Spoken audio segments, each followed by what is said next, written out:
সুপ্রিয় দর্শক, আমি মোর্শেদুল ইসলাম স্বাগত জানাচ্ছি সম্পাদকীয়তে। আমাদের আজকের আলোচ্য বিষয় ডিজিটাল বাংলাদেশ, স্বপ্ন পূরণ কতদূর।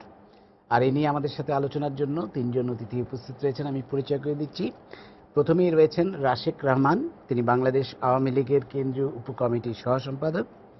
রয়েছেন সাদেকা হাসান সেজুতি, ব্যবস্থাপনা পরিচালক, ফিউচার সলিউশনস ফর বিজনেস। এবং রয়েছেন অনন্য রায়হান, নির্বাহী পরিচালক, ডিনেট। আপনাদের সাদর আমন্ত্রণ জানাচ্ছি আজকের আলোচনায়। প্রিয় দর্শক, আপনাদের বলে দিয়ে আপনারাও ইচ্ছে করলে আমাদের সাথে এই আলোচনায় যোগ দিতে পারবেন। আমাদের ফোন করতে পারেন, যেই নাম্বারগুলো টেলিভিশনের পর্দায় দেখা যাবে সেই নাম্বারে।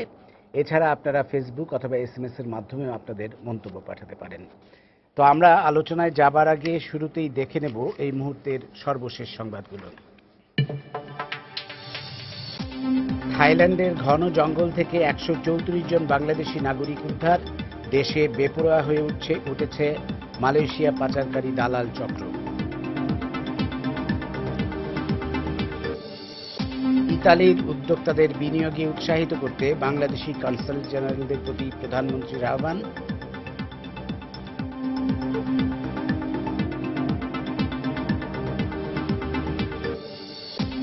আওয়ামী লীগ সরকারের অত্যাচার নির্যাতনে অতিষ্ঠ জনগণ, সময় মতো আল্লাহই বিচার করবে মন্তব্য বেগম খালেদা জিয়ার।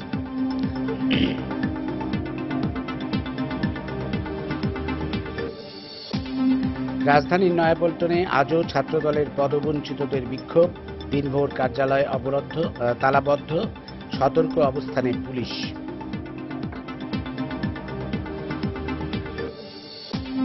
এবং শিক্ষার গুণগত মান ও শিক্ষার্থীদের দক্ষতা বাড়াতে মাধ্যমিক ও উচ্চ মাধ্যমিকে পাস নম্বর 40 করার পরিকল্পনা, স্বাগত জানিয়ে দ্রুত বাস্তবায়নের তাগিদ শিক্ষাবিদদের। আমরা এবার সরাসরি চলে আসবো আমাদের আজকের আলোচনায়, ডিজিটাল বাংলাদেশ, স্বপ্ন পূরণ কতদূর। আমি রাশেক রহমান আপনাকে দিয়ে শুরু করব।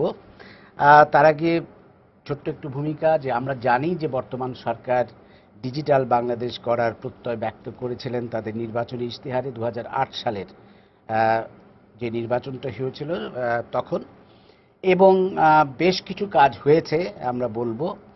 আমরা যদি একটু উল্লেখ করতে চাই, সারা দেশে 4501টি ইউনিয়ন ডিজিটাল সেবা কেন্দ্র হয়েছে, যেখান থেকে একেবারে গ্রামের সাধারণ মানুষ বলা হচ্ছে যে অনেক ধরনের সুযোগ সুবিধা পাচ্ছে।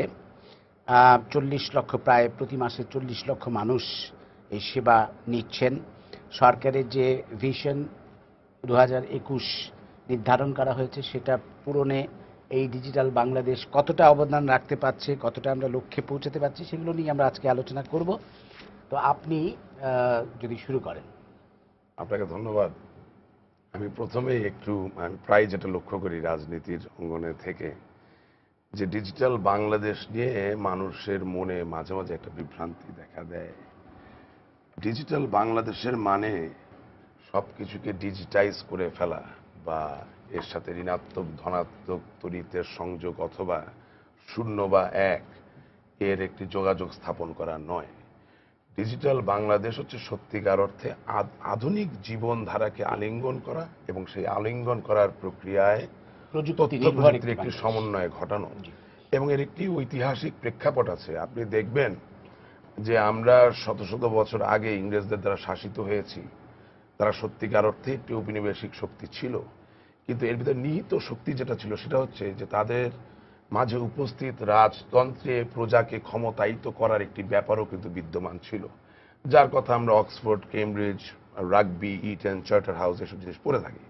কিন্তু দুঃখজনক হলেও সত্য যে বাঙালির হাজার বছরের যে ইতিহাস, পরাধীনতার ইতিহাস, গ্লানির ইতিহাস, সেই ইতিহাসে কোনোদিনও কোনো শাসক গোষ্ঠী বাঙালি যে প্রজা বা যাদেরকে তারা শাসন করছেন তাদেরকে ক্ষমতায়িত করতে চান নাই।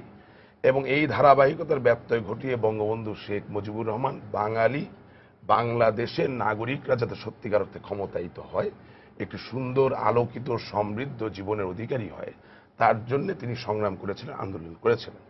ডিজিটাল বাংলাদেশের সাথে ওনার ওই বিপ্লব বা সংগ্রামের সম্পর্ক ওইখানে যে মাননীয় প্রধানমন্ত্রী শেখ হাসিনা এবং তার সন্তান সজীব ওয়াজেদ জয় সত্যিকার অর্থে বিশ্বাস করেন যে বাঙালি এবং বাংলাদেশকে যেই আকাঙ্ক্ষিত সমৃদ্ধির দিকে আমরা নিতে চাই, সেদিকে নিতে হলে সত্যিকার অর্থে বাংলাদেশের নাগরিকদেরকে ক্ষমতায়িত করতে হবে এবং সত্যিকার ক্ষমতায়নের প্রক্রিয়ায় এই যে ডিজিটাল বাংলাদেশ, আপনি একটু উদাহরণ দিলেন, ইউনিয়ন পরিষদে তথ্য কেন্দ্রের মাধ্যমে বিভিন্ন রকম সেবা পাওয়া যাচ্ছে এবং আগামী দিনে আরো বেশি সেবা পাওয়া যাবে। এবং একটু আগে আমাদের এখানে উপস্থিত আরেক অতিথির সাথে কথা বললাম, তিনিও এই ক্ষমতায়ন প্রক্রিয়ার সাথে সরাসরিভাবে জড়িত। সেই কাজটি চলছে। তবে আজকের বিবেচ্য বিষয়ে কতটুকু স্বপ্ন আমরা অর্জন করতে পেরেছি? আসলে স্বপ্নের সূচনা আছে, স্বপ্নের শেষ নাই। স্বপ্নকে স্ট্যান্ডার্ডাইজ করা যায় না। স্বপ্ন শেষ হয়ে গেলে মানুষ শেষ হয়ে গেল। মানুষ শেষ হয়ে গেলে। এবং আমি এই জায়গায় গ্রিক মিথোলজির প্যান্ডোরাস বক্স এই গল্পটা মনে করিয়ে দিতে চাই। আশাকে ভর করে আমরা সামনে আগাই এবং সত্যিকার অর্থে কোনোদিনও ডিজিটাল বাংলাদেশের স্বপ্ন সম্পূর্ণভাবে বাস্তবায়িত হবে না, এই কারণে যেটাকে আপনি সেট কোনো প্যারামিটারে ফেলতে পারবেন না। আশার বিষয় হচ্ছে বাংলাদেশের নতুন প্রজন্ম বিশ্বাস করে তাদের জীবনকে পরিবর্তিত করার জন্য তথ্য প্রযুক্তি এবং প্রযুক্তির সমন্বয় প্রয়োজন। তারা বিশ্বাস করে যে মুক্ত চিত্তে জ্ঞান আহরণ, জ্ঞান নিয়ে খেলাধুলা, আমি শব্দটা ব্যবহার করব, খেলাধুলা করতে পারা দরকার। এবং আপনি দেখবেন যে আপনি একটু আগে সংবাদের শিরোনাম যেগুলো দেখালেন, সেখানে বলা হয়েছে 33-এর জায়গায় 40 মার্ক করা। তার মানে কি? তার মানে হচ্ছে যে 40 না করেও 33কে কঠিন আপনি করতে পারেন পাশ করার জন্য। তা আপেক্ষিক একটা ব্যাপার। কিন্তু এর মানে হচ্ছে যে বাংলাদেশের মানুষ ওভারঅল জ্ঞান পিপাসু হচ্ছে, প্রযুক্তিকে ভালোবাসতে শিখছে এবং তারা প্রযুক্তি বান্ধব হয়ে উঠছে। সুতরাং সেই পার্সপেক্টিভ থেকে আমি দৃঢ়ভাবে বলতে পারি যে বাংলাদেশ আওয়ামী লীগের সরকার, গণপ্রজাতন্ত্রী বাংলাদেশ সরকারের প্রধানমন্ত্রী জননেত্রী শেখ হাসিনা, তিনি সত্যিকার অর্থে একটি সাফল্যমণ্ডিত কাজ করছেন এবং আমার মনে হয় স্বপ্নের যে সূচনা আমরা ঘটাতে পেরেছি, এই যে আগুনের স্ফুলিঙ্গ আমরা জ্বালাতে পেরেছি, সেখানেই আমাদের সাফল্য।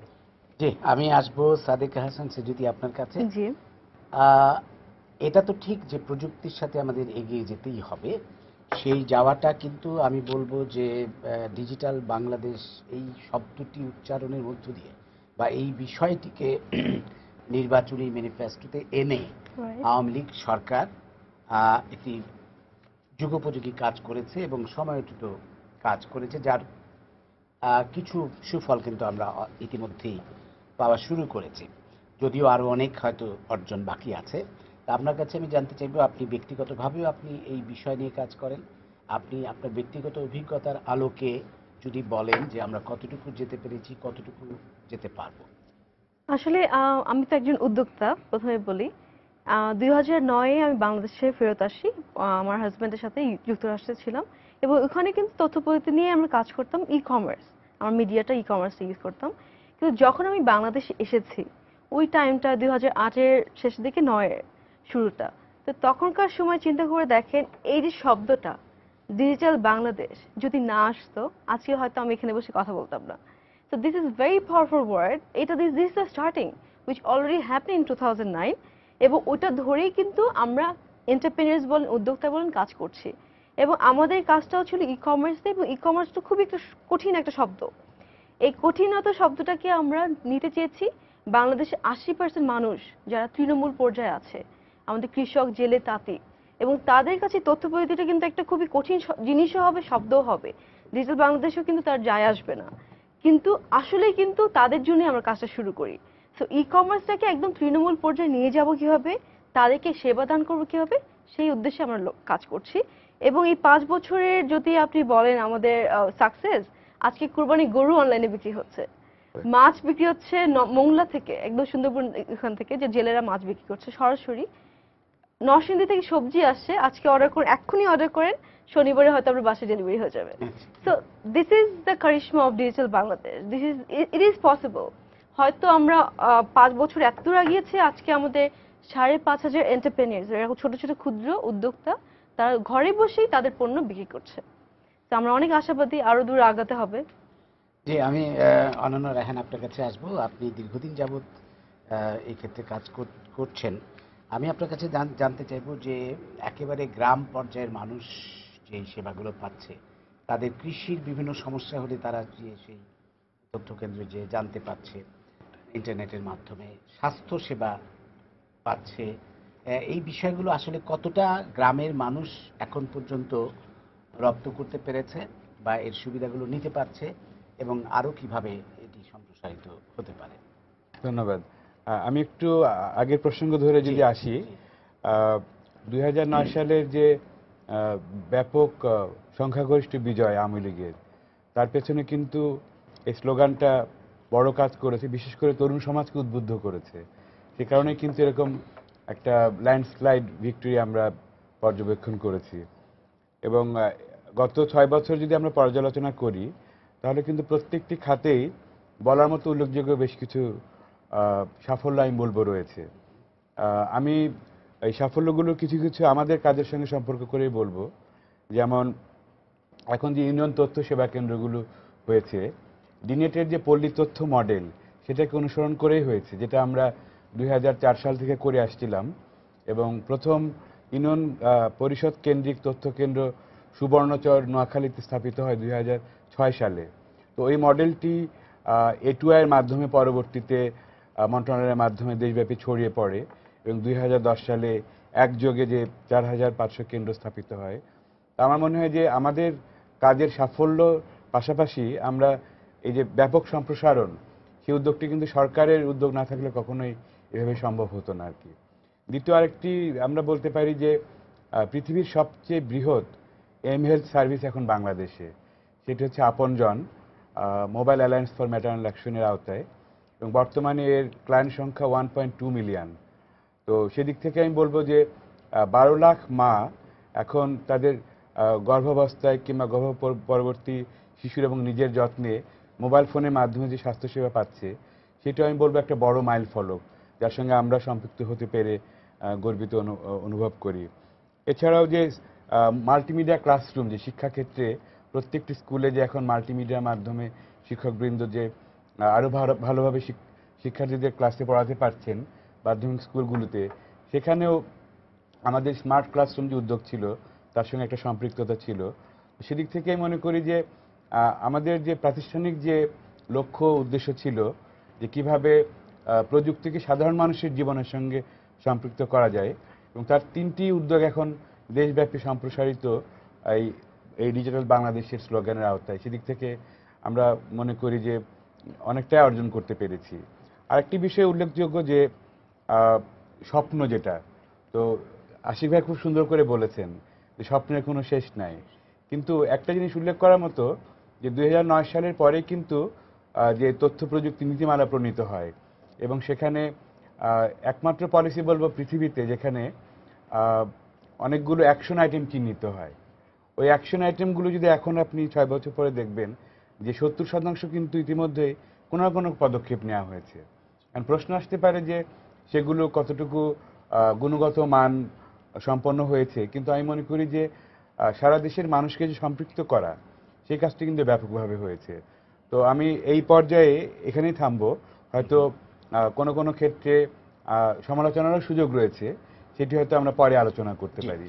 যে আমি রাশিক রহমান আপনার কাছে আবার আসবো, যে এই সীমাবদ্ধতার ক্ষেত্রগুলো যদি একটু আলোচনা করি, যে একটি বড় সীমাবদ্ধতা কিন্তু যে আমাদের জনগোষ্ঠীর মধ্যে প্রযুক্তি ব্যবহারের একটা অনীহা দীর্ঘকাল ধরে আমরা আছে, মানে সাধারণ মানুষের মধ্যে আমি দেখছি। এবং এই ক্ষেত্রে আমরা যদি বলি যে সরকারি যে কর্মচারীরা আছেন, তাদের মধ্যেও এই মানে ঠিক প্রযুক্তি বান্ধব নন অনেকেই, সেইভাবে আমরা যদি দেখি। যেই কারণে একটি বড় যে ব্যাপার ছিল যে সব রকম সরকারি সেবা আমরা ইন্টারনেটের মাধ্যমে পাবো, সেইটা ঠিক সেইভাবে হয়তো অর্জিত হচ্ছে না। একই সাথে গ্রামের মানুষও ঠিক সেটা কিভাবে গ্রহণ করবেন, সেটা ঠিক তারা সেই ধরনের একটা হয়তো পথ খুঁজে পাচ্ছেন না। এই ব্যাপারগুলো কি আছে কিনা আপনার মনে হয়? আমি একটু এই জায়গায় আপনি অসম্ভব বা গুরুত্বপূর্ণ প্রাসঙ্গিক একটা প্রসঙ্গ জিজ্ঞেস করেছেন, আমি একটু এই জায়গায় এনলাইটেন করতে চাই। আমার অভিজ্ঞতা অত বেশি না, বাট ফ্রম কমন সেন্স আইল try to explain that is, যে দেখুন, প্রত্যেকটি সেবা বা সেবা দেওয়ার মাধ্যমের একটি লিগ্যাল কনসিকুয়েন্স আছে। আপনি জানেন যে সরকারি যে কোনো একটি চিঠি বা দলিল দস্তাবেজকে ব্যবহার করে আপনি যে কোনো সময় বাংলাদেশের নাগরিক হিসেবে বাংলাদেশের উচ্চতর আদালতে গিয়ে একটি রিট পিটিশন করতে পারেন, এই মর্মে যে আপনার উপরে নাগরিক হিসেবে যে সকল অধিকার প্রস্ফুটিত হওয়ার কথা তা লঙ্ঘিত হচ্ছে মানুষ। অথবা আপনি সংক্ষুব্ধ এখন ঘটনা হচ্ছে যে এই যে আপনি গভর্নমেন্ট সার্ভিসগুলোকে ওভার একটা ইলেকট্রনিক মিডিয়াম আপনি যে প্লেস করবেন, সো লেটস সে আমি একটা ট্রেড লাইসেন্সের জন্য দরখাস্ত করলাম ইন্টারনেটে, সেটা আপনি কতদিনে পাবেন বা পেলেন না, অথবা একটা 30 ধারায় মামলা, সেটার কি অবস্থা, সেটার কি রায় হলো। এই যে ইলেকট্রনিক মিডিয়াম, এইটাকে রিকগনাইজ করার জন্য যেই আইনগুলা করা প্রয়োজন সংসদের মাধ্যমে, সেগুলো করতে একটু তো সময় লাগবে। সুতরাং হঠকারীভাবে আপনি একেবারে প্রথম দিন থেকে সরকারি সেবা দিতে শুরু করে দিলেন অনলাইনে তথ্য প্রযুক্তি ব্যবহার করে, সেটা আবার অন্য কিছু কমপ্লিকেশন তৈরি করে ফেলতে পারে। এই ক্ষেত্রে আমাদেরকে একটু ধৈর্য ধারণ করতেই হবে, কারণ এটা আইন প্রণয়ন সোজা ব্যাপার না। এখানে জুরিসপ্রুডেন্সের প্রয়োগ আছে, সেখানে আইনটি সত্যিকার অর্থে আমার জনগণের অধিকারকে রক্ষা করার জন্য তৈরি করা হচ্ছে কিনা সেটা দেখার ব্যাপার আছে। এখানে এই সেবাটি এইভাবে দেওয়ার সময় কোনো ভুল ত্রুটি হবে কিনা সেটা দেখার ব্যাপার আছে। সুতরাং আমি আপনাকে এতটুকু নিশ্চিত করতে চাই যে গভর্নমেন্ট বা গভর্নেন্সের যে কনসেপ্ট, এটা কিন্তু বাংলাদেশ আওয়ামী লীগ এবং এই সরকারের একটি অন্যতম প্রধান এজেন্ডা, এবং এটি অতি সত্বর বাস্তবায়িত হবে। কিন্তু এর সাথে জড়িত থাকা কিছু ব্যাপার সামনে নিতে হবে, এক। আর 2 নাম্বার, বাংলাদেশের আমলারা চৌকস, যে যত কিছুই বলুক না কেন, এবং তারা পারদর্শী বটে, বাংলাদেশের আমলাদের যেই অদক্ষ রূপ আমরা দেখতে পারি, সেটা শুধুমাত্র তাদেরকে দোষ দিলে হবে না। এখানে ব্যাপারটি হচ্ছে যে রাজনৈতিক উইল যেটা বলে যে 42 বছর বা 43 বছরে বাংলাদেশ স্বাধীন হয়েছে, যেইভাবে রাজনৈতিক শক্তি আমলাতন্ত্রকে অপব্যবহার করার চেষ্টা করেছে এবং যেভাবে বিভিন্ন রকম প্রশিক্ষণ থেকে আমলাদেরকে দূরে রেখেছে, তাতে করে আপাত দৃষ্টিতে দেখে মনে হবে যে তারা প্রযুক্তি পছন্দ করেন না।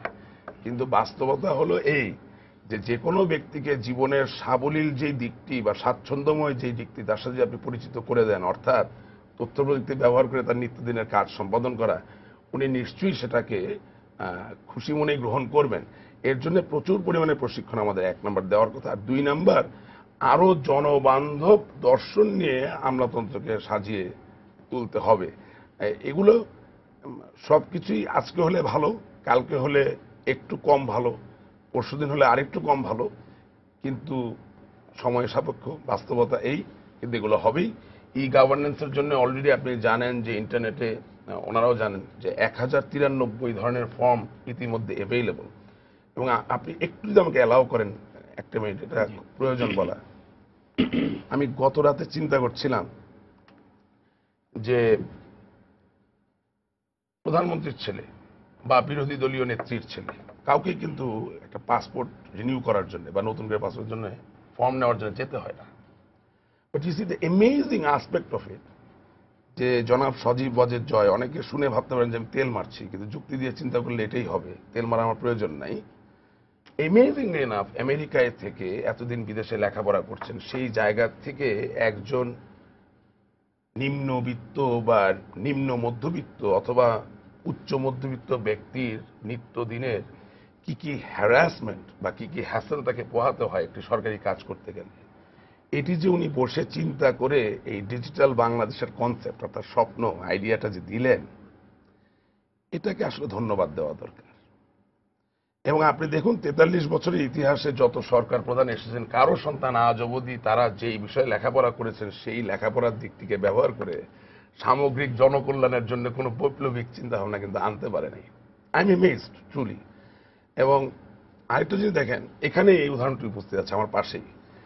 ডিজিটাল বাংলাদেশের কনসেপ্ট এতই জোরালো যে সেজুতি এবং তার স্বামী, এই দম্পতিদ্বয় ডিজিটাল বাংলাদেশের কনসেপ্টে উজ্জীবিত হয়ে মার্কিন যুক্তরাষ্ট্রের নিশ্চিত জীবন ছেড়ে বাংলাদেশে এসে ব্যবসা করার চেষ্টা করছে। This is the way forward.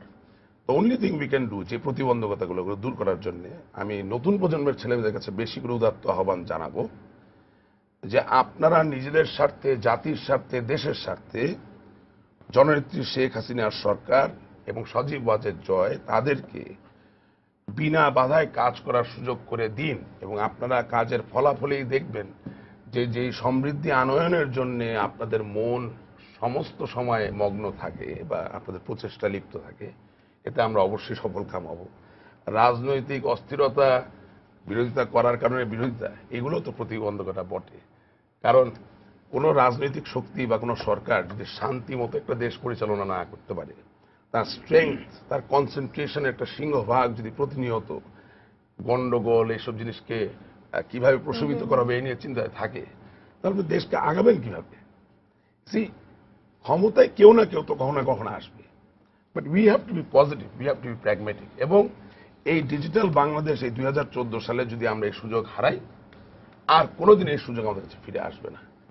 তাই আমার উদাত্ত আহ্বান, দলমত নির্বিশেষে সকলকে মিলে এই গঠনমূলক কাজটির সাথে থাকতে হবে। এটিকে সমর্থন জানালে আমরাই আমাদের ভবিষ্যৎ স্বার্থকে রক্ষা করব। ধন্যবাদ, ধন্যবাদ। আবার শিশুদের কাছে আসবো। আপনি একটু খুব সংক্ষেপে আমাদের দর্শক, সাধারণ দর্শক যারা আছেন আজকে, তাদের জন্য খুব সহজ করে ই কমার্স বিষয়টা কি এবং কিভাবে এটি কাজ করছে। বাংলাদেশের এই কমার্সের ক্ষেত্রে একটি বড় সমস্যা বলা হয় যে অনলাইনে টাকা ট্রান্সফার করার একটা সমস্যা এখনো রয়ে গেছে, সেটি আছে। এমনকি বাইরে আমরা টাকা পাঠাতে পারি না ক্রেডিট কার্ডের মাধ্যমে, সেই ব্যাংকের অনেক হ্যাসেল আছে। এই বিষয়গুলো একটু সহজ করে বলেন।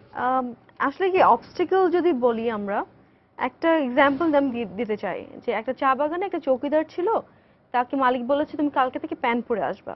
তো পরের দিন থেকে সে আসে না কেন জিজ্ঞেস করলো, আবার ডাক দিল, আসো না কেন তুমি? আমি এটা পরে থাকতে পারবো না, আমি তো চাকরি করবো না। তো আমাদের কিন্তু সেম ভাবে পলিসি অ্যাপ্লাই করতে হবে, যেটাকে যে পারবে না তারপর জোর করে চাপা দিতে হবে না। সো অবস্টাকলস ওদের মতন করেই কিন্তু যেসব মানুষগুলো যেটা প্রয়োজন, যেমন একটা বাচ্চাকে কিন্তু আজকে ট্যাবলেট দিয়ে দেন, তার অক্ষর জ্ঞান নাই, সে কিন্তু টিপে ঠিকই সে চলে যাচ্ছে। সো আমার যেটা মনে হয় obstacles is a thing which can be overcome যদি আপনি তাদের মতন করে কাজটা করেন। সো ই কমার্সটাকে আমরা সেই ঠিক এভাবে করে আমরা নিয়ে গেছি যে গ্রামে যে যাব, একটা মহিলা বা একটা গ্রামের কৃষক, সে কম্পিউটার চিনবে না, জানে না, ইন্টারনেট বুঝে না, সে কিভাবে ব্যবসা করবে অনলাইনে। তো তাদেরকে আমরা কি করেছি, গ্রামের মধ্যে ওদের মাঝখানে একটা সেন্টার আছে, একটা ঘর আছে, কম্পিউটার আছে, ইন্টারনেট আছে, ওইখানে গ্রামের ছেলেকে আমরা ট্রেনিংটা দিই যে তোমরা তোমাদের গ্রামবাসীকে সেবাটা দিবা। তো এখানে একটা কৃষক আসতে পারে, জেলে আসতে পারে, তাঁতি আসতে পারে, তাদের একটা দোকান অনলাইনে আমরা তুলে দিই। এবং ওই যে নির্ধারিত দাম, ধরেন আজকে কৃষক 2 টাকা পায়, ঢাকায় আমরা 25 টাকায় কিনছি, মধ্যশক্তিভোগী মাঝখানে 23 টাকা নিয়ে যাচ্ছে। আজকে কৃষকটা এসে বলতে পারে না আমি 8 টাকায় বিক্রি করব, তার ন্যায্য মূল্য সে বলতে পারছে। যার ফলে আপনি ঢাকায় বসে ডেলিভারি কস্ট অ্যাড করেন 8 টাকা থেকে আরো 5 টাকা অ্যাড হোক, টাকাটা কিভাবে ট্রান্সফার হচ্ছে? রাইট। এখন এই টাকাটা ট্রান্সফার করছি আপনারা সবাই হয়তো একটা ধারণা আছে যে বাংলাদেশ খুবই কমপ্লিকেটেড, বাট 2010-এ আমাদের বাংলাদেশ ব্যাংক গভর্নর স্যার এটা কিন্তু ওপেন করে দিয়েছে। আপনি জানেন যে কোনো international visa, mustard, MX card এবং বাংলাদেশে যত কার্ড আছে সেই প্লাস্টিক কার্ড হলেই আপনি ওই কার্ড দিয়ে ট্রানজেক্ট করতে পারবেন এবং উইদিন 3 সেকেন্ডের মধ্যে আপনার অ্যাকাউন্ট থেকে যেই মানে প্রডিউসার্স আর ম্যানুফ্যাকচারার তার অ্যাকাউন্টে চলে যাবে। এই প্রসেস কিন্তু 100% সিকিউর এবং ব্যাংকগুলো কিন্তু এটা রেসপন্সিবিলিটি নেয়। যদি ধরেন আপনি আজকে অর্ডার করলেন, আপনি প্রোডাক্টটা পাচ্ছেন না, যদি ব্যাংকের থ্রু দিয়ে আপনি করেন তাহলে আপনার সিকিউরিটি 100%। আপনি ব্যাংকে কমপ্লেন করতে পারেন যে আমার এই প্রোডাক্টটা ডেলিভারি আসে নাই, আমার গুডসটা ঠিকমতো রিসিভ করি নাই, bank will take the responsibility, আপনাকে আবার টাকাটা ফেরত দিবেন। আবার অনেকে ধরেন একেবারেই, আমি যদি গ্রামগঞ্জের মানুষের কথা বলি, অনেকের হাতে অ্যাকাউন্টই নেই, জি, কিভাবে? সেই ক্ষেত্রে আমরা যেটা করছি, আপনি জানেন আমাদের ইতিমধ্যে কিন্তু এম কমার্স চলছে, মানে মোবাইল দিয়ে ট্রানজেক্ট করা যায় টাকা পয়সা, বিকাশ আছে, তারপরে অন্যান্য সিস্টেমগুলো আছে। অ্যান্ড আরো সুবিধা কি আমাদের, তার জন্যই বলছি একটা সেন্টার যেহেতু হয়েছে, ওই সেন্টারে কিন্তু এটাকে গ্রামের সেবাটা দিতে পারে। তো এটা খুবই সহজ একটা উপায়। আমরা ইতিমধ্যে 11টা জায়গায় কাজ করছি এবং প্রত্যেকজনই এরকম করে ট্রানজাকশন করছে। একটা বিষয় কি মনে হয় আপনার, যে মানুষ আসলে ঠিক জানে না কতটা সে? অ্যাবসলিউটলি। আরেকটা প্রবলেম এখানে আমাদের, দেখেন আমরাই হয়তো আজকে কথা বলছি, অনেকেই হয়তো জানতাম না যে বাংলাদেশ ব্যাংকের একটা গেটওয়ে আছে যেটা 100% নিরাপদ। এই যে অ্যাওয়ারনেসটা, এই ক্যাম্পেইনগুলো মানুষদেরকে জানানো উচিত এবং ইউজ করতে করতে কিন্তু মানুষ জানবে যে আরো উদ্যোক্তা যদি তৈরি হয় যারা এরকম কাজ করতে চায়, অবশ্যই এটা প্রচার হবে। আমি অনন্যা রেহান আপনার কাছে আবার আসবো। একটা বিষয় বলা হয় যে ডিজিটাল বাংলাদেশের ক্ষেত্রে একটা বড় প্রতিবন্ধকতা হচ্ছে যে আমাদের ইন্টারনেটের গতি, মানে এখনো আমাদের ইন্টারনেটের গতি অনেক ক্ষেত্রেই ঠিক সেই মাত্রায় নয়। তো এই ব্যাপারটি কি একটা প্রতিবন্ধকতা? এইটাকে কিভাবে অতিক্রম করা যায়? প্লাস এই যে 3G প্রযুক্তি এসছে, আপনি তার সাথে যদি একটু মোবাইল যে ফাংশনগুলো আছে, আপনারা যেহেতু মোবাইল অ্যাপস নিয়ে কাজ করেন, সেই ব্যাপারটিও যদি একটু বলেন যে মোবাইল ব্যবহার করে সেগুলো কিভাবে মানুষ করতে পারবে, এই যে সুবিধাগুলো এবং যে প্রতিবন্ধকতাগুলো, ইন্টারনেটের গতির ব্যাপারটি বিশেষ আমার করে। এটা অত্যন্ত গুরুত্বপূর্ণ প্রসঙ্গ। আসলে আমি যদি লক্ষ্যে পৌঁছাতে চাই, একটা ভালো রাস্তা দরকার। তো ইন্টারনেট আসলে একটা রাস্তা তথ্য প্রযুক্তির যুগে। তো একদিকে যদি আমরা দেখি যে বিপুল বিনিয়োগ হয়েছে, অপটিক ফাইবার কেবল যেরকম বেসরকারি খাতে স্থাপিত হয়েছে, সরকারের বিভিন্ন প্রতিষ্ঠানের মাধ্যমে স্থাপিত হয়েছে, এবং সারা দেশে প্রায় প্রতিটি উপজেলা পর্যন্ত কিন্তু অপটিক ফাইবার কেবল কানেকশন চলে গেছে। সমস্যা হলো যে লাস্ট মাইলে যে গ্রাহকের কাছে পৌঁছানোর যে ব্যবস্থা, সেখানে এখনো পর্যন্ত বলবো যে ভালো নীতিমালার অভাব রয়েছে আসলে। সেই কারণেই ওই পর্যায়ে ব্যবসাটাকে লাভজনক করে তোলা যাচ্ছে না, এবং তার ফলে গুণগত মানসম্পন্ন ইন্টারনেট কানেকশন এখনো পর্যন্ত গ্রাম পর্যায়ে কিংবা ইউনিয়ন পর্যায়ে পৌঁছানো যাচ্ছে না। কিন্তু উদ্যোগটি রয়েছে, আমি বলবো। এটা একটা সমস্যা যে কিভাবে লাস্ট মাইলের বিজনেস মডেলটাকে ভায়াবল করে তোলা যায়। আরেকটি হলো যে মোবাইল ফোনের মাধ্যমে যে ইন্টারনেট, সেখানে আমি বলবো যে এখানে যে কারিগরি যে ব্যবস্থাপনার ক্ষেত্রে এখনো পর্যন্ত অনেক কিছু করণীয় রয়ে গেছে, যার ফলে আপনি দেখবেন যে কিছু কিছু মোবাইল অপারেটরের 3G কানেকশন ঢাকার বাইরে পাওয়া যাচ্ছে না, এবং বড় বড় পকেট রয়ে গেছে, এবং সে পকেটে একেবারে ব্ল্যাঙ্ক, মানে ব্ল্যাক হোলের মতো আসলে। তো সেখানে বিটিআরসি সহ মন্ত্রণালয়ের কিছু করণীয় রয়েছে যে কিভাবে এই ইন্টারনেট সেবার গুণগত মানটাকে একটু বাড়ানো যায়। আরেকটি বিষয় হলো যে এই সেবার মূল্য মূল্যের ক্ষেত্রে আমি বলবো যে এক ধরনের আহ, আহ, কি বলবো যে অলিগোপলিস্টিক এক ধরনের মনোভাব রয়েছে, যে যারা সেবা প্রদান করছেন তাদের মধ্যে এক ধরনের অলিখিত চুক্তি রয়ে গেছে, যার ফলে গ্রাহক পর্যায়ে দামটাকে সেই পর্যায়ে কমিয়ে আনা যাচ্ছে না। সেটাকে ভাঙা দরকার আসলে। সেটা না ভাঙতে পারলে এই ইন্টারনেটের যে যে গতি এবং মূল্য দুটা দিক থেকে কিন্তু আমরা যেটুকু মানে আমরা সেবা যেগুলো তৈরি করতে পেরেছি সেগুলো আরো ভালোভাবে পৌঁছাতে পারতাম আমার কাছে মনে হয়। তো কিছু কিছু ক্ষেত্রে হয় কি যে আহ, শুরুর দিকে লাভ কম করে পরে গ্রাহক সংখ্যা বাড়িয়ে লাভ করা সম্ভব। আর কখনো আমরা পলিসি নিয়ে যে আগে বেশি লাভ করে নেবো, পরে দামটা কমাবো। এক্ষেত্রে আমার মনে হয় যে প্রথমটি করতে পারলে, এবং সেক্ষেত্রে যদি এক ধরনের সমঝোতার মধ্যে আসা যায় বেসরকারি খাতের সঙ্গে, তাহলে মাঠ পর্যায়ে যারা গ্রাহক রয়েছে তারা অনেক উপকৃত হতে পারে। আমি রাশিক রহমান আবার আপনার কাছে আসবো। আমি কি একটু আমার এই আচ্ছা। মোবাইল ফোনের মাধ্যমে যে ইন্টারনেট সেবা বা এর যে গুণগত মান, যেই কারণে, এটা আমার অভিমত, অনেকে একমত হতে পারেন নাও হতে পারেন, যেই কারণে গুণগত মানের দিক থেকে যা হওয়ার কথা তা হচ্ছে না, সেটি হচ্ছে যে ওনার যেই স্পেকট্রাম, তার প্রকার প্রকৃতি যে ধরনের, তাতে করে যতজন লোককে একসাথে সেবাটি দেওয়া যেত তার থেকে অনেক বেশি মানুষকে সেবা দেওয়ার চেষ্টা করা হচ্ছে মুনাফার জন্যে।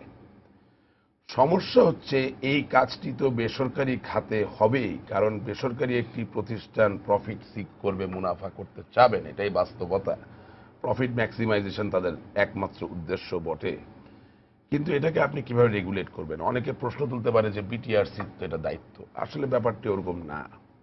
আপনি যদি যুক্তরাজ্যের উদাহরণ নেন, ইংল্যান্ডের উদাহরণ নেন, তাহলে আপনি জানবেন যে 80-র দশকে ব্রিটিশ টেলিকমকে যখন প্রাইভেটাইজ করা হলো, তখন ব্রিটিশ টেলিকম লিটারেলি একটা মনোপলি ছিল। কিন্তু মনোপলি হিসেবে যাতে কাস্টমারকে বা গ্রাহককে যেমন ইচ্ছা তেমন সেবা না দিতে পারেন, তার জন্য আরেকটা বডি করা হয়েছিল যেটার নাম হচ্ছে অফটেল। এবং এই অফটেল অফ গ্যাস হয়েছে, অফ ওয়াটার হয়েছে, অফ রেল হয়েছে, অফ কম হয়েছে। বাংলাদেশে বিটিআরসি হচ্ছে লাইসেন্স অনুমোদনের একটি প্রতিষ্ঠান। এই একই ছাদের নিচে যদি আপনি তাকে এর গুণগত মান দেখতে বলেন, তাহলে এটা কোনোদিনও ঠিকমতো দেখা হবে না। এই কারণে যে মোবাইল টেলিফোন কোম্পানিগুলোর গ্রস রেভিনিউর একটা সার্টেন পার্সেন্টেজ বিটিআরসি পায়, so there is a conflict of interest. উনি কি কোম্পানিকে বলবেন তুমি কম প্রফিট করো এবং আমাকে ভালো সেবা দাও, নাকি উনি চিন্তা করবেন যে আমি ওই গ্রস প্রফিটের কত পার্সেন্ট আমার প্রতিষ্ঠানের জন্য আনছি? সুতরাং অবশ্যই অবশ্যই এই অফটেলের মতো একটি প্রতিষ্ঠান যদি আমরা করতে পারি, সেই ক্ষেত্রে হয়তোবা মোবাইল ফোনের মাধ্যমে যে ইন্টারনেট সেবা দেওয়ার ব্যাপার বা কলের যে কোয়ালিটি হওয়ার কথা, সেটা হয়তো ইনশিওর করা যেতে পারে। এটি একটি প্রস্তাবনা মাত্র। আমি একটু জেনে নিই অনন্য রায়হান বা সেজুটি আপনাদের এই ব্যাপারে কোনো হ্যাঁ, আমার এটা খুব ভালো একটা প্রস্তাব আসলে যে কনফ্লিক্ট অফ ইন্টারেস্টটা দূর করতে পারলে হয়তো Right. আরো ভালো ফলাফল পাওয়া সেটা যেতে আমরা পারে। অফটেল বলবো না কি নাম দিব সেটা অন্য ব্যাপার, আমি হ্যাঁ, উদাহরণস্বরূপ বললাম। that's a good idea. আর আরেকটি জিনিস হচ্ছে যে আমার পিতৃভূমি কিন্তু রংপুরের মিঠাপুরে, এবং আমার বাসায় 2 megabyte by 2 megabyte internet connection চলে, বিকজ আমার ওখানে ফাইবার অপটিক কানেক্টিভিটি আছে। আমি যতটুকু জানি যে আমাদের মাননীয় প্রতিমন্ত্রী জুনায়েদ পলক সাহেব এবং অন্যান্য সংশ্লিষ্ট যারা আছেন তারা খুব দ্রুত সমস্ত বাংলাদেশে এই ফাইবার অপটিককে ছড়িয়ে দেওয়ার চেষ্টা করছেন, এবং এটা একবার হয়ে গেলে সত্যিকার অর্থে আপনি ব্রডব্যান্ড এক্সপিরিয়েন্স পাবেন। ব্রডব্যান্ড যে পলিসি যেটা করা হয়েছে জি। হ্যাঁ, সেটা বাস্তবায়ন করতে পারলে আরো অনেক অনেক ভালো ভালো কিন্তু একটা একটু সেবা সুযোগ আমি দিতে এটা অ্যাড পারবে। করতে চাই যে আমার ভাই কানাডায় গেছে, ও যখন এয়ারপোর্টে নেমেছে ইন্টারনেট নাই, ভালো কাজ করছে না। হ্যাঁ। আমেরিকা গেছে, ভালো কাজ সেখানে করছে না। problem আছে। তো আমার বাংলাদেশে অনেক বেটার এবং স্পিডও তো ভালো। এখন যেটা আমরা ইউজ করছি আই থিংক অনেক আপনি বেটার। ক্যালিফোর্নিয়া স্টেট থেকে নেভাডায় যখন প্রবেশ করবেন গাড়ি দিয়ে, হ্যাঁ, লস এঞ্জেলস ড্রাইভ করে আপনি নেভাডায় যাচ্ছেন, মানে লাস ভেগাস যে ইয়েতে, অনেক জায়গায় আপনি দেখবেন মোবাইলের নেটওয়ার্ক পাচ্ছেন না। তবে এটার কারণ হচ্ছে যে আমেরিকা বৃহৎ দেশ, সব জায়গায় বিটিএস বসানো যায় না। তো বাংলাদেশের সুবিধা হচ্ছে যে আমরা ছোট একটি দেশ। জি। আর আপনার অনুষ্ঠানের মাধ্যমে একটি জিনিস আমি তুলে ধরতে চাই, আপনারা যেহেতু আছেন এর জানবেন, একটা অভিযোগ কিন্তু পাওয়া যায় যে মোবাইল নেটওয়ার্ক ছড়িয়ে দেওয়ার নামে বাংলাদেশ সরকার অর্থাৎ শিক্ষা প্রকৌশল অধিদপ্তরের অর্থায়নে নির্মিত একাডেমিক ভবন যেগুলোর কোনো ফাউন্ডেশন নাই, দোতলা বা তিনতলা ভবনগুলো, সেগুলোর উপরে কিন্তু বিটিএস স্থাপন করা হচ্ছে। এবং আপনি জানেন রানা প্লাজার ধসের পরে এই ব্যাপারটি খুব প্রাসঙ্গিক এই কারণে যে নেটওয়ার্কের বিস্তৃতি নিশ্চিত করতে গিয়ে আমাদের এই দেশের লক্ষ লক্ষ ছেলেমেয়ের জীবন আবার ঝুঁকির সম্মুখীন করাটা কিন্তু ঠিক হচ্ছে না। এবং আমার কাছে এমনও ডকুমেন্ট আছে সরকারি, যেখানে ওই শিক্ষা প্রকৌশল অধিদপ্তর থেকে বিভিন্ন মোবাইল ফোন কোম্পানিকে সরাসরিভাবে চিঠি দিয়ে জানানো হয়েছে যে অতি সত্বর এই বিটিএস গুলো রিমুভ করা প্রয়োজন, কারণ যে কোনো দিন এই বিল্ডিং একটি ধস দেখা দিতে পারে। তো আমার কথা হচ্ছে যে আমরা যাই করব জনস্বার্থেই করব, তবে জনগণকে নিরাপদ রেখে করা হবে এবং তার মধ্যে দিয়ে আমরা সত্যিকার রেজাল্ট পাবো। আর ই কমার্সের ব্যাপারে একটু বলতে চাই, যেহেতু আমি উত্তরবঙ্গীয় একটি জেলা রংপুর মিঠাপুকুরের মানুষ, ওনার কথা শুনে আমার খুবই ভালো লাগছে, আই ফিল প্রাউড। আমার একটা ছোট স্বপ্ন আছে যে আমার এলাকায় খোরাগাছ নামে একটা ইউনিয়ন, সেখানে খুব ভালো হাড়ি ভাঙা আম হয়। বাঙালি তো আম খেতে জি পছন্দ করে। অবশ্যই। আমি স্বপ্ন দেখি যে একদিন আমার এই মিঠাপুকুর খোরাগাছের কোনো এক আম চাষি তার উৎকৃষ্ট মানের আম এবং আম বাগান হয়তো ইন্টারনেটের মাধ্যমে বাংলাদেশে থাকা কোনো এক ক্রেতাকে দেখানোর মধ্য দিয়ে জি। এবং এই যে গেটওয়ে পেমেন্ট গেটওয়ে ব্যবহার করার মধ্য দিয়ে সমস্ত আমের প্রতিটি আম বাগানের প্রতিটি আম ফলন হওয়ার 1 মাস আগেই বা 2 মাস আগে হয়তো বিক্রি বিক্রি করতে হয়ে পারবেন। যাবে। এটা একটা বৈপ্লবিক ব্যাপার জি ঘটবে। অবশ্যই। আর সেটা শুধু আমি আম চাষিদের কাছে সীমাবদ্ধ করতে চাই না, আমি বলতে চাই যে বাংলার পল্লী অঞ্চলের প্রতিটি এলাকার প্রত্যেক শ্রমজীবী মানুষ, প্রত্যেক পরিশ্রমী মানুষ, মুক্তিকামী মানুষের যা কিছু বিক্রি করার বা অফার করার আছে, এই স্বপ্ন আমি দেখি যে একদিন এই ই কমার্সের মাধ্যমে অবশ্যই। তার সমস্ত বাংলাদেশে এক প্রান্ত থেকে আর প্রান্তে চলে যাবে। জি পসিবল। আমাদের সাথে একজন দর্শক আছেন, যদি আমরা একটু বলতে নেই। প্রিয় দর্শক, আপনার পরিচয়টা হ্যাঁ। দিতে চেষ্টা করুন। আমি একটি বিদেশি বেসরকারি কোম্পানিতে চাকরি করি। আমাদের অফিসে বলা যায় 100% ডিজিটাইজ। তো এখানে কাজের ধরনের কারণে বিভিন্ন রেগুলেটরি অর্গানাইজেশন সরকারের দিক থেকে আমাদের ইন্সপেকশন আসে। অনেক সময়, বেশিরভাগ সময় এই ওনারা যখন ইন্সপেকশন আসেন তারা সবকিছু ম্যানুয়ালি দেখতে চান, আমরা কিভাবে ম্যানুয়ালি ওভারটাইম বা এইচআর ম্যানেজমেন্ট করি, এবং আমাদেরকে রীতিমতো ডিজিটাইজ যে আমাদের অর্গানাইজেশন এটাকে ইন্সপায়ার না করে বরং ডিমোরালাইজ করে ফেলে এবং দেখতেই চায় না। অর্থাৎ এই ধরনের ইন্সপেকশন টিমে একজন আইটি জানার লোকও থাকে না। তো আমরা যে কি পরিমাণ এটা সাফার করি, রীতিমতো আমাদের কে রীতিমতো অনেকটা মানে যেমন যে আমরা সবকিছু ভায়োলেট করতেছি। আইনে অবশ্য সরাসরি এই ধরনের ডিজিটাইজ মানে এইচআর ম্যানেজমেন্ট কিংবা অপারেশনাল ম্যানেজমেন্ট হবে কিনা এটা বলা নাই, কিন্তু গভর্নমেন্টের তো একটা ভিশন আছে, সেদিক থেকে তো আমাদেরকে এনকারেজ করা দরকার। জি, উল্টা ধন্যবাদ, আমাদেরকে ধন্যবাদ। কিন্তু ব্লেম করা হয়, এমনও ব্লেম করা হয় যে রিসেন্টলি গত সপ্তাহে একটা চিঠি পাইছি এই ধরনের একটা ইনস্ট্রাকশন টিম, সেটা বিভিন্ন মন্ত্রণালয়ের সচিবকে পর্যন্ত কপি দিছে যে আমরা এইটা মেনটেন করি না, ওইটা মেনটেন করি না। হ্যাঁ, আচ্ছা, ধন্যবাদ, সবকিছু ধন্যবাদ। আমরা মেনু জি, বুঝতে পেরেছি যেই সমস্যাটার কথা আমরা একটু আগে বলছিলাম, মানসিক যে আসলে সরকারি কর্মকর্তা জি, mindset। তবে এই প্রতিষ্ঠানটির প্রকার প্রকৃতি সম্বন্ধে জানা দরকার, এটিও একটি ব্যাপার। কারণ হচ্ছে যে any private company which deals with public security, not in the sense নিরাপত্তা, but in the sense, let's say, financial instrument or something other than that, সেখানে তো একটা পেপার ট্রেল থাকতেই হবে। এটা আইনগত বাধ্যবাধকতা। আমি জানি না ওনারা কি অর্থে বলছেন, তবে একটা হাস্যরস করে এটা উত্তর দেওয়া যায়। যেরকম টিম যদি আসে, তাহলে ডিজিটাল তথ্যগুলোকে অ্যানালগ করে ফেলতে পারেন, প্রিন্ট করে সামনে দিয়ে দিবেন কাগজে, তাইলে হয়ে যায়। এটা একটা। আরেকটা হতে পারে যে একটু তো ধৈর্য ধরতে হবে, যেটা আপনাকে আগেই বললাম, যেটা ওরিয়েন্টেশন এবং ট্রেনিং এর ব্যাপার, সময় লাগে। জি, আমরা এবার সাদিক হাসান স্যার যদি আপনার কাছে আবার জি। আসবো আমি অন্য একটা বিষয় নিয়ে। সেটা হচ্ছে এই যে আমরা ডিজিটাল বাংলাদেশ করার স্বপ্ন দেখছি, এর মধ্যে কিছু রিস্ক তো আমাদের রয়ে যাচ্ছে। কিছু রিস্ক মানে এটার অপব্যবহার হচ্ছে। যেমন অ্যাবসলিউটলি। আমরা যদি বলি যে যে ফেসবুক বা অন্যান্য যে সামাজিক মাধ্যমগুলো আছে, এইগুলো তো অবশ্যই ইতিবাচক দিক আছে, আবার অনেক নেতিবাচক দিক আছে। অনেকে আসক্ত হয়ে যাচ্ছেন, আবার অনেক আপত্তিকর ছবি আপলোড করে দেয়া হচ্ছে, অনেকের জীবন একেবারে বিপর্যস্ত হয়ে যাচ্ছে। এই ব্যাপারগুলো রোধে, মানে এর অপব্যবহার রোধে কি করণীয় আছে বলে আপনি মনে করেন? আসলে এটা একটা ট্রেন্ড বলতে পারেন, যেটা ওয়ার্ল্ড ওয়াইডই হচ্ছে। এখন বাচ্চাদেরকে আগুন ধরতে মানা করা হয়, বাট তারা এটা অ্যাট্রাক্ট হয়। সো নেগেটিভও আছে, পজিটিভটা আছে।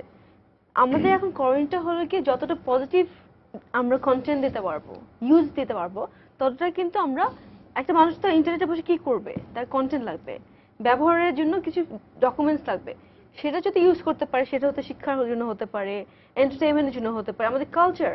যে দেখেন আমাদের নেক্সট প্রজন্মকে, আমি হয়তো অল্প শিখেছি, আমার বাচ্চাকে কি শিখাবো, আমাদের দেশীয় কালচার, এটাকে যদি প্রিজার্ভ করতে পারি, সো আমার নেক্সট প্রজন্ম হয়তো কালচারটাই দেখবে অনলাইনে বসে।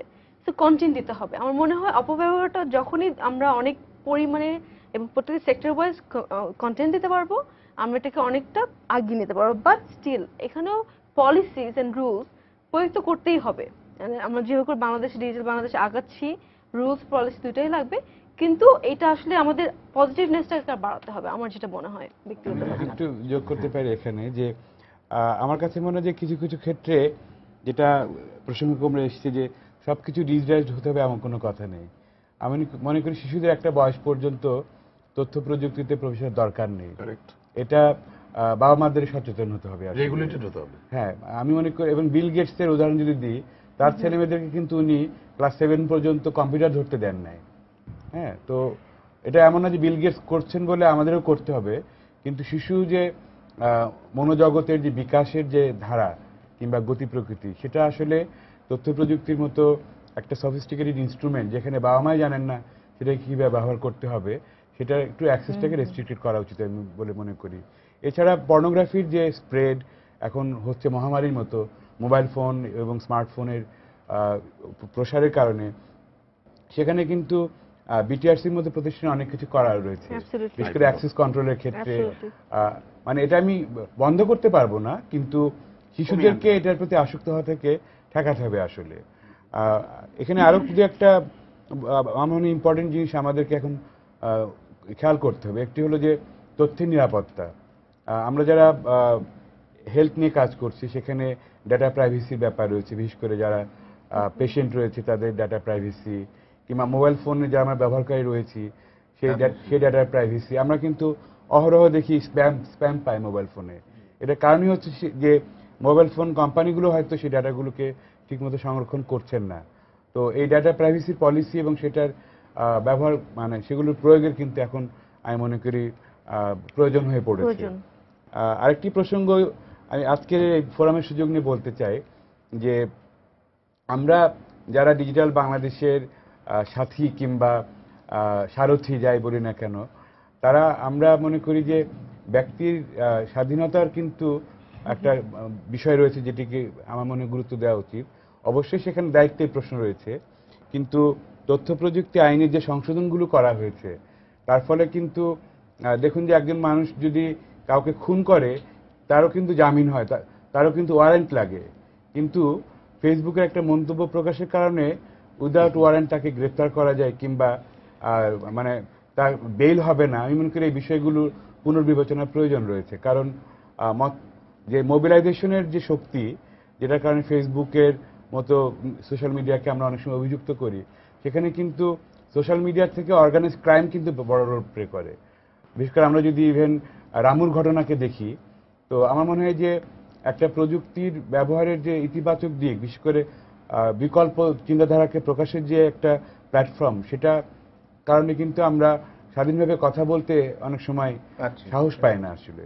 তো এটাই মনে করি যে একটা সুশাসনের দিকে যেতে গেলে ভিন্ন মত, যেটা শুরুতেই আশিক ভাই বলেছিলেন যে সবাই মিলেমিশে যে কথা বলবো, কাজ করব, সেই স্বাধীনতার কিন্তু আমি মনে করি যে দেখার সুযোগ রয়েছে এবং পুনর্বিবেচনার মনে একটা সুযোগ রয়েছে আমি বলবো। অবশ্যই সে তো বটেই, কারণ এই মাধ্যমগুলো তো আমাদেরকে একেবারেই মানে প্রত্যেকের সেটাই। মানে মত প্রকাশের স্বাধীনতাকে এখন অবারিত করে দিচ্ছে।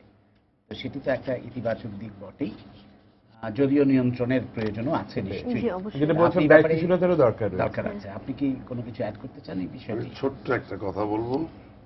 ডেল কার্নেগির সমগোত্রী একজন লেখক অ্যালবার্ট হার্বার্ট, মার্কিন যুক্তরাষ্ট্রের লেখক, তিনি একটা কথা বলেছিলেন যে we can build machines which can replace 50 ordinary men, but we can never build a machine which will replace one extraordinary man. অর্থাৎ যত ডিজিটালি আমরা হই, যত তথ্য প্রযুক্তি নির্ভরই আমরা হই, দিনের শেষে আলোকিত মানুষ হওয়া, শিক্ষিত মানুষ হওয়া, জ্ঞানী মানুষ হওয়া, অনন্য মানুষ হওয়া, এর কোনো বিকল্প নাই। এবং আপনি যে খারাপ প্রায়োগিক দিকের কথা আলাপ করলেন, অমঙ্গলজনক, সেখানেও এই কথাটি খুব প্রযোজ্য। আমাদের ছেলেমেয়েরা যারা তথ্য প্রযুক্তি ব্যবহার করবেন, তারা কিভাবে এই প্রযুক্তি ব্যবহার করবেন, কতটা দায়িত্বশীল হবেন, তা পারিবারিকভাবেও কিছুটা নির্ভরশীল। মূলত এবং প্রায় হ্যাঁ, মূলত। এবং এই ক্ষেত্রে সরকারের কাজ করার আছে, সামাজিক যেসব প্রতিষ্ঠান আছে তাদেরও কাজ করার আছে। আমাদের সকলে মিলেই আমাদের অ্যাওয়ারনেস, সচেতনতা বাড়াতে হবে। এবং ওনার সাথে আমি একমত যে হ্যাঁ, মুক্ত চিন্তা, মুক্ত মত প্রকাশের জায়গা নিশ্চয়ই তথ্য প্রযুক্তির এই অবারিত ধারায় নিশ্চিত হওয়া উচিত। তবে মুক্ত চিন্তা বা মুক্ত মতের মানে আবার এই না যে যার মধ্য দিয়ে, আমরা তো হাজারুল একটি দেশের নাগরিক, যার মধ্য দিয়ে আপনি রাষ্ট্রদ্রোহিতা করতে পারবেন, রাষ্ট্রের নিরাপত্তাকে হুমকির সম্মুখীন করতে পারবেন, অথবা এমন কোনো কথা বলে বসতে পারবেন যে এই কথার কারণে অযাচিতভাবে আপনি ছাড়া আর বাকি সকল মানুষের শান্তি বিঘ্নিত হবে। সুতরাং ওইসব ক্ষেত্রে তো নিয়ন্ত্রণ থাকতে হবে। অবশ্যই। সম্পূর্ণ স্বাধীনতা আসলে সত্যিকার অর্থে সভ্য স্বাধীনতা নয়। অবশ্যই, তথ্য প্রযুক্তি তো আমরা এই ধরনের সম্পূর্ণ স্বাধীনতা চাই না, যেটা আমাদেরকে মানে পণ্য প্রকার প্রকৃতি দিতে পারে, এটা আমাদের প্রয়োজন নাই বলে আমি মনে করি। It should be regulated. আর বিটিআরসির সবচেয়ে বড় দায়িত্ব হবে রিগার্ডিং পোর্ন সাইট, আমি মনে করি আইপি ব্লক করা যায়, absolutely. They should do it. এবং এখন এরকম সফটওয়্যার পাওয়া যায় যে আপনি চালিয়ে দিলে they work as a third party guard. So whenever you are downloading a bad content, it will be blocked. বাবা মা যারা আছেন, যারা নিজেরা কম্পিউটার চালাতে পারেন, তাদেরকে জানাতে চাই প্রতিটা কম্পিউটারে প্যারেন্টাল লক ব্রাউজারে আছে। অর্থাৎ আপনি প্যারেন্টাল লক খুলে অ্যাক্টিভ করে দিলে আপনার ছেলে বা মেয়ে কোনোভাবে আপত্তিকর কোনো ছবি বা ভিডিও আশা করা যায় যে ডাউনলোড করতে পারবেন না। সো বেসিক কথা হচ্ছে মানুষ হিসেবে আমরা কতটা সমৃদ্ধ হলাম, তার মধ্যে দিয়ে এই ডিজিটাল বাংলাদেশের স্বপ্ন বাস্তবায়িত করা সম্ভব। হ্যাঁ, মানে এই সমস্ত কারণে আমরা বসে থাকবো না, কিংবা মানে আমাদের সৃজনী- মানে খুবই অল্প। আমাদের সৃজনী শক্তি, আমাদের ভালো চিন্তা করার শক্তি, আমাদের প্রতিবাদ করার যে শক্তি, এগুলো হারানো যাবে না। এগুলো বহিঃপ্রকাশ ঘটবে নতুন প্রযুক্তি ব্যবহার করার মধ্যে দিয়ে। জি, আরেকটি বিষয় কি অনেক সময় বলা হয়ে থাকে, এই যে প্রযুক্তির সাথে আজকালকার এই প্রজন্ম যেভাবে বেড়ে উঠছে বা প্রযুক্তি নির্ভর বেশি হয়ে যাচ্ছে, মানে অতিরিক্ত প্রযুক্তি নির্ভর হয়ে তারা কি সত্যিকারের যে কি বলবো সৃজনশীল মানুষ হয়ে ওঠার পথটা রুদ্ধ করে দিচ্ছে কিনা, এই প্রশ্নটা কিন্তু আসে। না, এটা কথাটা ঠিক। আমরা সবাই দেখা যায় সারাদিন মোবাইল বা ফেসবুকে আছি। দেখেন, একটু আগে সে যদি যে কথাটা বললেন, ওটি আসলে সমাধান। সেটা হচ্ছে যে আপনি একটি ছেলে বা মেয়ের বড় হওয়ার প্রক্রিয়ায় যদি কর্মকাণ্ড বাড়িয়ে দেন, অর্থাৎ খেলাধুলাটা যদি তাকে করতেই হয় ছাত্র বা ছাত্রী হওয়ার জন্য বা বেড়ে ওঠার জন্য, অথবা এক্সট্রা কারিকুলার অ্যাক্টিভিটি তাকে করতে হয়, তাকে প্রথমত একটু বাধ্য হয়ে হয়তো বা কমিউনিটিতে দূরে থাকতে হবে, কিন্তু একসময় সে ওটারও আনন্দ পেয়ে যাবে। আপনি জানবেন, চায়নায় ন্যাশনাল ফিটনেস প্রোগ্রাম নামে একটা প্রোগ্রাম আছে, যে প্রোগ্রামের আওতায় আজকে সমস্ত চায়নার 40% লোক প্রতিদিন সকালবেলা ঘুম থেকে ওঠার পরে শরীর চর্চা করে। এটা বাধ্যবাধকতা নয়, এটা মানুষকে উদ্বুদ্ধ করা। অর্থাৎ আমাদের ছেলে মেয়েদেরকে বোঝাতে হবে ফেসবুক করাও মজা, ইন্টারনেটে গেম খেলাও মজা, অনলাইন গেম খেলাও মজা, পাশাপাশি বন্ধুর সাথে গিয়ে ফুটবল খেলাও মজা।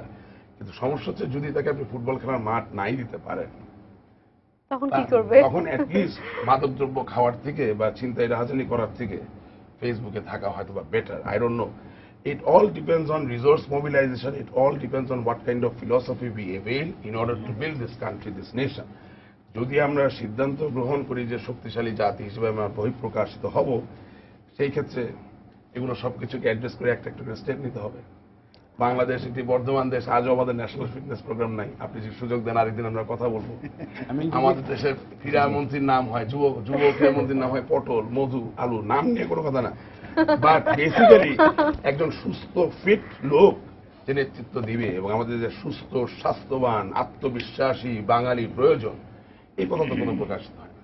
আসলে একটু যদি অ্যাড করে সঙ্গে যে ইন্টারনেট কিংবা ফেসবুকের মতো সোশ্যাল মিডিয়া একেবারে নতুন আমাদের জীবনে, এবং আমাদের জীবনে যে প্রাত্যহিক যে সমস্যার মধ্যে থাকি, তো মানসিক স্বাস্থ্য ইতিমধ্যেই কিন্তু নানা কারণে ঝুঁকির সম্মুখীন। সেই ঝুঁকিটা নিঃসন্দেহে বাড়িয়ে দিয়েছে সোশ্যাল মিডিয়া কিংবা ইন্টারনেট। তো এটা নিয়ে গবেষণার প্রয়োজন রয়েছে। এটা যে আমরা শুধুমাত্র বাংলাদেশে আক্রান্ত তা না, সারা পৃথিবী আক্রান্ত। এবং একদিকে যেরকম এটার কিছু কিছু ইতিবাচক দিক রয়েছে, যে আমরা কানেক্টেড হচ্ছি, মানে সোশ্যাল আইসোলেশন যেরকম তৈরি হচ্ছে, আবার সোশ্যাল ইনক্লুশনও তৈরি হচ্ছে কিন্তু এক ধরনের। তো অনেক একাকী মানুষ কিন্তু এই সোশ্যাল মিডিয়ার কারণে এখন মানসিকভাবে আগের থেকে সুস্থ হয়েছেন। আবার বিপরীতটাও ঘটছে কিন্তু, যে এখন আর বন্ধুর সঙ্গে কথা বলেন না, বন্ধুর সঙ্গে ফেসবুকে চ্যাট করেন। তো এটাকে খুব সহজ করে দেখার সুযোগ নেই আসলে। এটা নিয়ে খুব ভালোভাবে ভাবার দরকার রয়েছে, এবং যারা মনোবিজ্ঞানী রয়েছেন, যারা শিক্ষা পেশার সঙ্গে যুক্ত, অভিভাবক যারা রয়েছেন, তাদের দায়িত্ব কিন্তু অনেক বেড়ে গেছে প্রযুক্তির কারণে। আগে যেটুকু দায়িত্ব ছিল আমি মনে করি বিশেষ করে অভিভাবকদের অনেক বেশি দায়িত্ব বেড়ে গেছে। এখানে আমি একটা অ্যাড করতে চাই। দেখেন যে ফার্স্টে মোবাইল ফোন এসেছে, তখন কেউ চিন্তা করে যে এত বিস্তার হবে। তো টেকনোলজি আমার মনে হয় স্টেপ অফ টাইম, এটা আমাদের মেনে নিতেই হবে যে world is going on, so এটা তো মুভ করবেই। অবশ্যই অবশ্যই। আমি লাস্ট আপনার কাছে প্রশ্নে আসবো একটা, যে এই যে আমাদের সরকারের যে কর্ম পরিকল্পনা, যার মধ্যে ভিশন 2021 যেটা আছে, গত ইলেকশনের আগে আমরা দেখলাম 2041 ভিশনও ঘোষণা করা হয়েছে। এইগুলোর যে লক্ষ্য পূরণ, আমাদের হাতে বেশি সময় নেই, আমি আর লক্ষ্যগুলো খুব বেশি বলতে পারবো না। আমাদের মাথা পিছু আয় $1500 হবে বলা হচ্ছে, দারিদ্র্যের হার কমে 13% হবে, যেটা এখন 45%। বিদ্যুৎ উৎপাদন 24,000 মেগাওয়াটে হবে 2021 সালের মধ্যে। এগুলো আমরা কতটা আসলে পৌঁছাতে পারবো মনে হয় আপনার, খুব সংক্ষেপে? Without being biased, without being কি বলে যে আপনার নিজ দলের প্রশংসা করার কথা বলে বলছি না, আমি গ্রামে গঞ্জে গিয়ে মানুষের সাথে মেলামেশা করে যেটা দেখি, এবারের কোরবানি ঈদে আপনি নিজেও লক্ষ্য করেছেন, আপনারা সবাই কোরবানি দিয়েছেন। আগে কোরবানির মাংস নেওয়ার জন্য দরিদ্র মানুষের যে লাইন হতো, এবার কি অপেক্ষাকৃত লাইনটি ছোট হয়নি? ক্রয় ক্ষমতা বেড়েছে। সো আমি সেই জায়গা থেকে আমরা বলছি, বাংলাদেশ যেভাবে এগিয়ে যাচ্ছে এবং বাংলাদেশের মানুষদের যে অদম্য স্পৃহা, তাতে করে $1500 থেকে অনেক বেশি আমাদের মাথা পিছু আয় হবে। এটি সরকার কনজারভেটিভ ভাবে হিসাব করে একটি প্রজেকশন দিচ্ছে, but I can guarantee it is going to be more than $1,500, number one. Number two, our poverty level at this moment currently it is actually 33%. এটা হচ্ছে কি, যে অর্থনীতিতে আপনি এক একটা নিয়ামককে কিভাবে দেখবেন সেটার উপর নির্ভর করে, অ্যাবসলিউট টার্মসে নাকি রিলেটিভ টার্মসে। So now it is 33% and it is continuously going down. এবং আমি বাংলাদেশে দরিদ্র মানুষ একজনও থাকবেন না এই স্বপ্ন দেখি, বিশ্বাসও করি। ধনী লোক থাকবে, সকলে ধনী হবে না, কিন্তু দরিদ্র মানুষ আর থাকবে না। আমার মনে হয় ইট is possible, it's going to happen. এবং আমি আপনাকে ব্যক্তিগতভাবে ধন্যবাদ জানাতে চাই এই কারণে যে unlike other talk shows in television channels, আজকে আপনি সত্যিকার অর্থে যাদেরকে নিয়ে এসেছেন তারা সকলেই ইতিবাচক ধনাত্মক চিন্তা ভাবনার মানুষ। সবসময় ঝগড়াঝাটি বিতর্ক করে একটা ভালো জায়গায় পৌঁছানো যায় না। ধন্যবাদ আপনাদের আমাদের আজকে চমৎকার একটি আলোচনায় আমাদের সাথে যোগ দেওয়ার জন্য। প্রিয় দর্শক, সবাইকে শুভেচ্ছা জানিয়ে শেষ করছি আজকের সম্পাদকীয়। আগামীকাল আবারও দেখা হবে, দেখার আমন্ত্রণ রইল। শুভরাত্রি।